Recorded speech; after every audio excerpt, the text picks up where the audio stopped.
Hey everyone, welcome back to the channel and welcome back to another video. So for today, I'm on my way. I'm going to go check out a local toy drive. A coworker of mine is actually putting on the whole event. He actually also drives a S550 50. So we're going to go check out the event and go support that. And then also, we're going to do kind of a little comparison comparing S197 to S550s and why, in my personal opinion, I prefer the S197s over the S550s. Just my opinion, but we're going to just kind of compare and contrast my reasoning why I like the S197s to the S550s. So, anyway, with that said, let's go.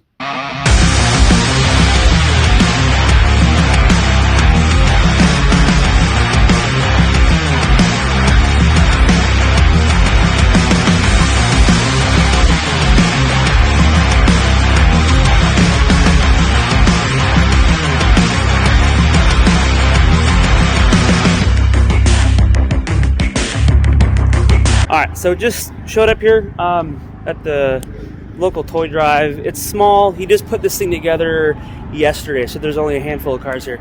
But got the Marines, so we've got quite a few boxes. But let's go check out. His name's Andrew. It's the white S550 right there. Alright, everyone. So I'm here. This is Andrew. He's a coworker of mine, and he's been working with us for like a week and a half now. About a week and a half, yeah. He's new still, but then we started talking about cars and found out that he has this right here. Is it a 2020? Yes. All right, it's a 2020 5.0, obviously. Tell us a little bit about it before we start going into the rest of our video here. So it's got D5 drag pack, air brakes, Boss 302 manifold, ported throttle body, PMOS, Okay. E85. It's on 85. And I was talking to him here about his drag reels. Are these a size? You said these are 17s? Yeah, 17s. Do you have to modify anything with these? No. Like any suspension? Like, Nope. okay. I know when you do the 15s on mine, some backfire there. Is that Miata? Miata. I know on the S197s, when you do the 15s, you, like I was telling you earlier, you have to modify the sway bar. Yes. So, and you haven't dynoed it or anything yet? No, have not. Okay. I don't know the dyno numbers. What are you kind of predicting or hoping it would probably put down right now? At least 480. 480? There. Okay. So, before I get more into this, I know I'm probably going to get people in the comments that are just going to tell me that I'm wrong with my opinions and know that the S197 is not superior to like S550, blah, blah, blah, blah. But again, I just want to say these are just my opinions, my personal opinions, compared to S197, not specifically a GT500 to a 5.0. So I'm not comparing a 500 to a stock 5.0. It's just the generation of a S197. S550. Okay, I don't know if you're going to be able to hear me that well because the loud exhaust. But the first thing that I wanted to talk about and bring up first, and this isn't like in any particular order or anything, but to me, the S197s, in my opinion, have a better body style. The overall body lines of an S197 compared to the S550s, you have more of the muscle car look, the muscle car vibe, and I feel like in 2015 when these started to, when they debuted these, I feel like it lost a lot of that. It went more sports car vibe, and I'm not taking anything away. I'm not taking anything away from the S550s, like I've said. I would own one. Now, this is the 2020, but he doesn't have the digital cluster. Now that also, obviously, as you guys know, that is an option. But even without that, the interior, when you compare these two to that, well, this is a much more plush interior. He's got the carbon fiber dash on all this. Now, was that carbon fiber? Was that? Whoop. Did you add the carbon fiber? No, I wrapped it myself, actually. Oh, it's a wrap. Yeah. Okay. All right. So he wrapped all this carbon fiber here. So he did all that himself, minus the dust here. You should probably clean that up. But it's more of an improved interior. Now compared over to the S197s. Now, you know, I might be biased, which is totally fine. I prefer the interior on the S197s. Now, specifically, yes, when it comes to this, with the GT500s, because you do get a little bit different styling cues when it comes to the GT500. You get a little bit different dash there, a little bit different with the seats, with the Cobra emblems and whatnot. But just overall, I do like the simplicity when it comes to the S197 interiors.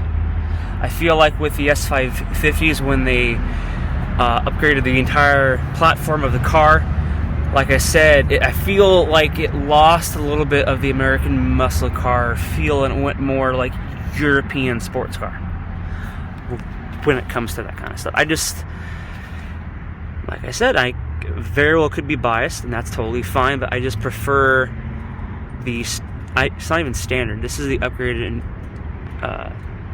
plush, I guess you say, at the time for a S197 11 to 14 GT500. The taillights.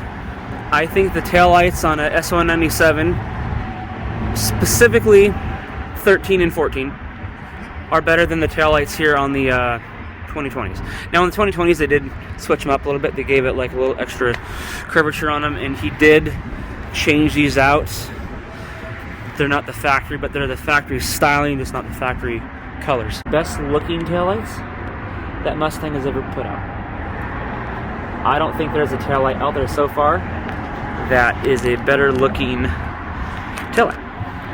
Now, I switched these because the factory 2012 taillights are hideous. They got that, some people call them like the candy cane style look. Those, in my opinion, aren't really the greatest looking of taillights.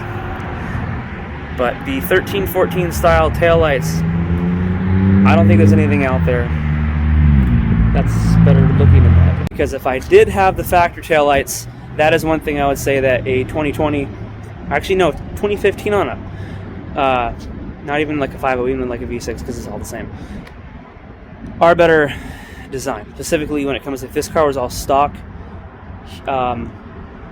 he has a better headlight, he has a better taillight. But I've upgraded those. I got the 13 and 14 upgrades on these. So when comparing with what I got on this, the 13-14 taillights, I don't think there's a better design. I think Ford went a little more sports car with everything on the S550s. So something else that I can't speak specifically off of personal experience, but when it comes to the transmission in these cars, I've heard of people, more than one, that have had issues not only with the 10-speed autos, but also with the 6-speeds here. Now, if anyone watching this, let me know if you had any issues with the 6-speeds in these. From what I've heard, something with like the shifter forks or something. I don't know exactly, specifically off of experience, because I've never owned one. I've just heard of countless situations with the transmissions in these cars, both the manual and the 10-speed auto. I know a few people personally offhand, especially with the 10-speed auto, that have had issues and they've had to take them back, and had issues with the Ford replacing them and having the same issue that they've had replaced over and over and over again. That's happened on multiple occasions. When it comes to the S197, the GT500, the TR6060s,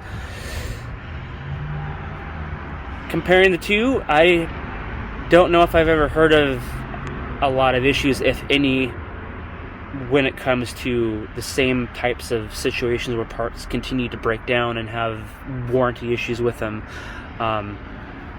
I personally haven't had any issues with. I upgraded the clutch and the shifter, not because anything was wrong with them, just because I was going up in power and I just wanted to preventative maintenance, I guess. I just wanted to upgrade it, and why not, I guess. But I haven't heard of any issues, and like I said, I mean, I could be completely off on this, but when it compares the two, I've heard of countless issues with transmissions in these cars. I don't know if that's been specifically to the 2020s. I've heard the earlier generation of these, so the earlier of the Gen 3s, like the 2018s, I know those specifically.